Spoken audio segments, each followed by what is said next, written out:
नमस्कार, हमारा समाचार के पॉडकास्ट में आपका स्वागत है। मैं आपके साथ सुमन। राजस्थान में अजमेर से अलग होकर नए जिले बने ब्यावर के विजयनगर शहर में इन दिनों लोगों का खून खौल रहा है। वजह है नाबालिग बच्चियों के साथ कथित रेप व उनके ब्लैकमेल करने का मामला। बात यहां तक बढ़ गई कि 1 मार्च यानी कि आज सकल हिंदू समाज की ओर से अजमेर बंद का आह्वान किया गया है। राजस्थान के विजयनगर रेप ब्लैकमेल केस ने साल 1992 में अजमेर में हुए बलात्कार कांड की यादें ताजा कर दी हैं। अजमेर कांड में करीब 100 से ज्यादा स्कूल कॉलेज की लड़कियों से गैंग रेप व अश्लील फोटो के नाम पर ब्लैकमेलिंग का शिकार हुई थी। कोर्ट में तब से यह मामला चल रहा था। अगस्त 2024 में 6 आरोपियों को आजीवन कारावास की सजा सुनाई गई है। इस विषय पर अधिक जानकारी के लिए हमारे साथ तो स्टूडियो में मौजूद हैं ओम प्रकाश जी। हम उनसे जानेंगे कि आखिर ये मामला कब और कहां और कैसे हुआ। सर, राजस्थान के विजयनगर में 15 फरवरी को एक बड़ा मामला सामने आया था, इस पर आपको क्या कुछ कहना है? देखिए, 15 फरवरी का जो दिन है ये बड़ा दुर्भाग्य वाला दिन है। 15 फरवरी को विजयनगर स्थित एक निजी स्कूल में पढ़ने वाली नाबालिग छात्राओं के साथ कथित तौर पर रेप और अश्लील फोटो वीडियो के माध्यम से ब्लैकमेल करने का ये मामला है वो सामने आया था। जी। उक्त मामले में स्कूली छात्राओं को जाल में फंसाकर उनका शारीरिक शोषण और धर्म परिवर्तन के लिए ब्लैकमेलिंग से जुड़े मामले में हर रोज चौंकाने वाले खुलासे हो रहे हैं। यह आज का विषय नहीं है।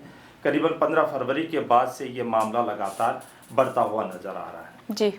आज से 33 साल पहले की बात करें, अजमेर में हुए ब्लैकमेल कांड में फार्म हाउस का नाम चर्चाओं में था। जी। तब फार्म हाउस पर ब्लैकमेल कांड हुआ था और अब विजयनगर में छात्राओं के साथ ब्लैकमेल कांड में 2 कैफे का नाम जुड़ा हुआ है। यानी 2 कैफे हैं, उन कैफे पर ये सारी साजिशें रची गई थी, ऐसा कहा जा रहा है।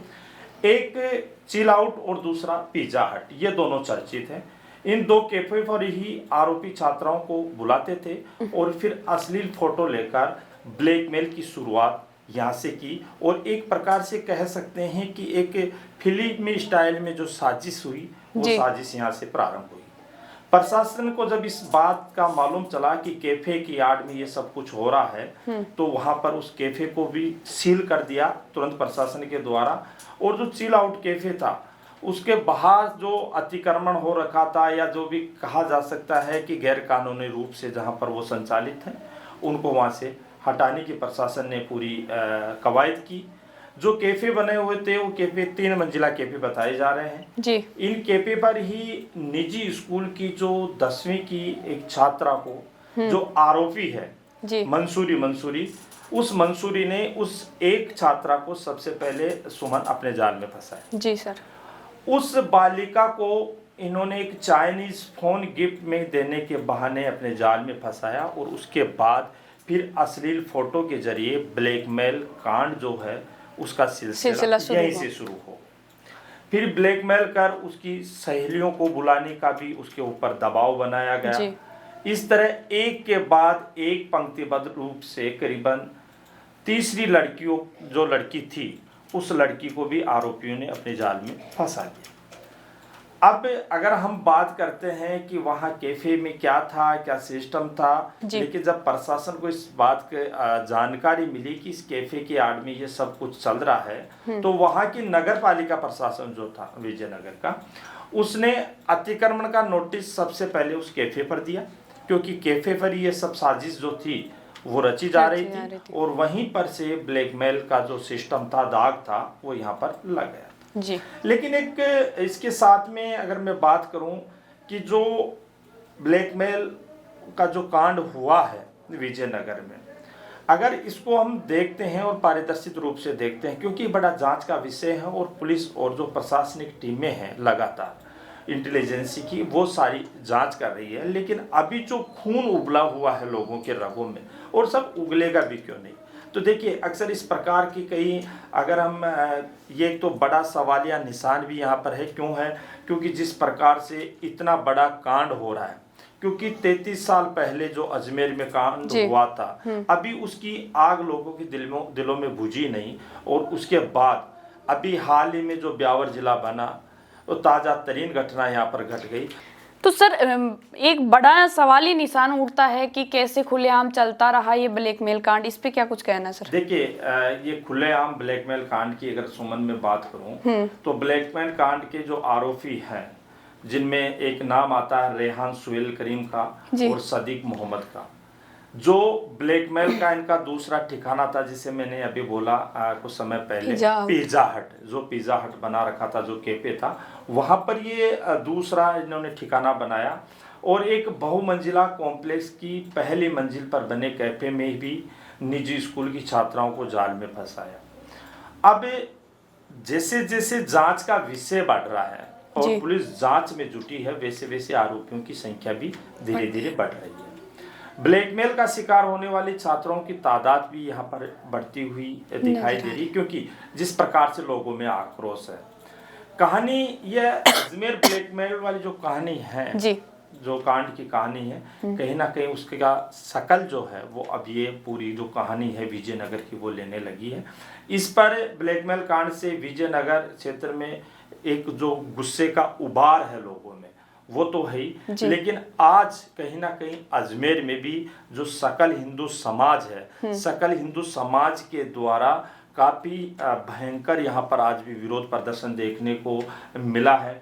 पुलिस प्रशासन का यहाँ पर बहुत बड़ा जाब्ता तैनात किया गया है, क्योंकि होगा भी क्यों नहीं, लोगों के मन में एक डर सता रहा है कि आखिर अपनी बहन बेटियां हैं वो किस प्रकार सुरक्षित रहेगी। ऐसे तो धर्म परिवर्तन की जो आड़ है, जो आड़ बना रखे हैं लोगों ने, तो इस प्रकार से तो आने वाले समय में भारत की सभ्यता और संस्कृति नष्ट हो जाएगी। तो कहीं ना कहीं लोगों के मन में आक्रोश है कि इस प्रकार की जो भावनाएं रखते हैं लोग, या यूं कहूं कि जिस प्रकार की ये हैवानियत कर रहे हैं जो लोग धर्म परिवर्तन के नाम पर, और दूसरी चीज़ इसी के बीच में जो बालिकाएं हैं, जो निजी स्कूल की जो बालिकाएं थी, उनको बहला फुसला कर, उनको लोभ प्रलोभन देकर उनको ब्लैकमेल करना, ये सब कहीं ना कहीं प्रशासन के लिए भी एक चुनौती सी बन गई है। क्योंकि अभी बात जिक्र कर रहा था मैं सुमन कि 33 साल पहले 1992 के लगभग ये मामला हुआ था अजमेर में। वहां पर सैकड़ों की संख्या में इस प्रकार का एक मामला सामने आया था, और फिर अजमेर के पड़ोस में ही लगते हुए विजयनगर में इस प्रकार का एक घटनाक्रम हो जाता है। तो ये घटनाक्रम कहीं ना कहीं और बार-बार एक जगह हो रही थी, शर्मसार कर देने वाला घटनाक्रम है। ये बड़ा हैरान कर देने वाला विषय है कि किस प्रकार एक शहर के बीचों बीच एक कैफे चलता है और उस कैफे की आड़ में ब्लैकमेल का ये जो कांड है, ये ब्लैकमेल का कांड लगातार चलता है। हालांकि सरकार और पुलिस प्रशासन जो है वो पूरी तरह से कोशिश में जुटा है कि जितने भी आरोपी है सभी आरोपियों को सलाखों के पीछे डाला जाए। विजयनगर रेप मामले में लोगों का गुस्सा फूट पड़ा, सड़कों पर प्रदर्शन हो रहे हैं, अजमेर बंद का आह्वान किया जा रहा है। तो आज जो अजमेर बंद है उस पे क्या कुछ कहना है सर आपको? देखिए, राजस्थान के विजयनगर में जो चर्चित रेप और ब्लैक कांड को लेकर सर्व हिंदू समाज यानी सकल हिंदू समाज के द्वारा आज जो अजमेर में प्रदर्शन किया गया जी, ये प्रदर्शन किसी एक व्यक्ति विशेष के नहीं देता, ये हिंदू समाज की सभ्यता संस्कृति, हिंदू समाज की माताओं बहनों की रक्षा के लिए ये जो प्रदर्शन था वो था। क्योंकि जिस प्रकार से ब्लैकमेल कांड हुआ है जी, उसके बाद से लोगों का मन कहीं ना कहीं अंदर ही अंदर पसीज रहा है कि इस प्रकार के घटनाक्रमों की पुनरावृत्ति होने से रुके। 100 से ज़्यादा हिंदूवादी संगठनों ने आज सुमन जो अजमेर बंद हुआ है उसमें अपना समर्थन दिया है। अगर अब मैं बंद की बात करूं तो पुलिस और प्रशासन पूरी तरह से यहाँ पर अलर्ट मोड पे था, क्योंकि लोगों में गुस्सा है। और देखिए, आक्रोश में कुछ भी हो सकता है, ये कोई बड़ी भारी बात नहीं है। तो कानून और व्यवस्था बनाए रखने के लिए आसपास के जिलों से भी यहाँ पर अतिरिक्त जो जाब्ता है यानी जो फोर्स है वो यहाँ पर बुलाई गई है। सुबह 11 बजे से जो हिंदूवादी संगठन थे वो बाजारों में घूम घूम कर पूरे बाजारों को बंद कराकर आज के इस ऐलान को सफल बनाने की कारगर कोशिश कर रहे थे। काफ़ी कुछ अपीलें भी की गई, प्रतिष्ठान बंद भी रखे गए। इसके साथ में अगर मैं बात करूं तो जो दोपहिया वाहन है जी, उनको भी सुमन लेकर वो जो लोग हैं हिंदुवादी संगठन के, वो कहीं ना कहीं बाजार को बंद कराते दिखे। अब देखिए, जब बाजार बंद होता है जी, तो 100 दुकान अगर किसी बाजार में है तो 2 दुकान वाले ऐसी ओछी मानसिकता की भी हो सकते हैं कि वो इनका समर्थन नहीं करें। इसको लेकर भी कई जगह तनाव की स्थिति देखी गई। कई रिक्शा चालक थे, वो रुक नहीं रहे थे, तो उनको रोकने के लिए कई जगह उनकी हवा भी निकाली गई। तो 1-2 जगह ऐसी हल्की फुल्की झड़पों का सामना भी यहाँ पर जो संगठन थे उन संगठनों को करना पड़ा, लेकिन पुलिस प्रशासन जो त्वरित रूप से थे वहाँ पर मौजूद थी। वो पुलिस प्रशासन ने हर मौके को संभालने की अपनी कोशिश की है। हिंदुवादी संगठनों के लोग जब बाजार बंद कराने के लिए निकल रहे थे तो दूर से ऐसे माहौल बना हुआ था कि आज यहाँ पर बड़ा कोई पूरा अजमेर जाम होने की संभावना थी। हालांकि जो लोग थे, जो हिंदुवादी संगठन के लोग थे, तमाम जो कार्यकर्ता एक रैली के रूप में निकल कर आए रहे थे गलियों से, वो सभी कलेक्ट्रेट एक जगह वहाँ पर पहुँचते हैं और विभिन्न संगठनों के जो लोग हैं वो वहाँ पर एक जगह इकट्ठे होकर वहाँ पर आक्रोश अपना व्यक्त करते हैं।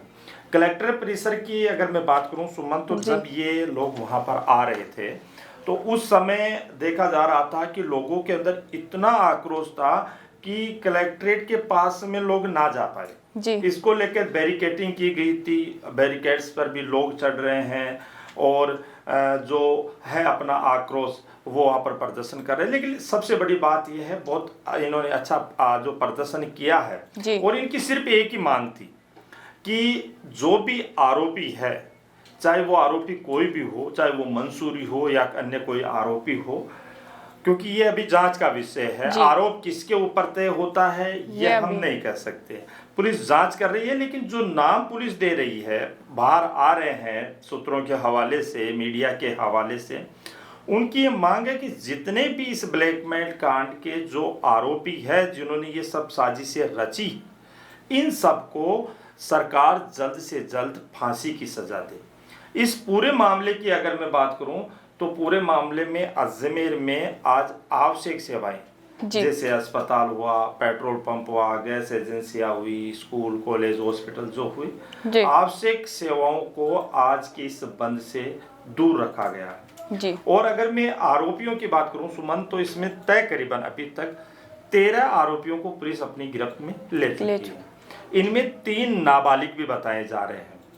तो कुल मिलाकर ये कहा जा सकता है कि पूरे मामले को लेकर सरकार और प्रशासन और पुलिस पूरे मामले की जांच में जुटी है और पूरे मामले में दूध का दूध और पानी का पानी करने में लगी हुई है। वहीं कई बच्चियों के परिजनों ने आरोपियों पर रास्ता रोककर उन्हें होटल में चलने के साथ साथ धर्म परिवर्तन, कलमा पढ़ने और रोजा रखने के लिए मजबूर करते थे। मामला सामने आने के बाद लोग इनके खिलाफ प्रदर्शन कर रहे हैं और आरोपियों को फांसी देने की मांग कर रहे हैं।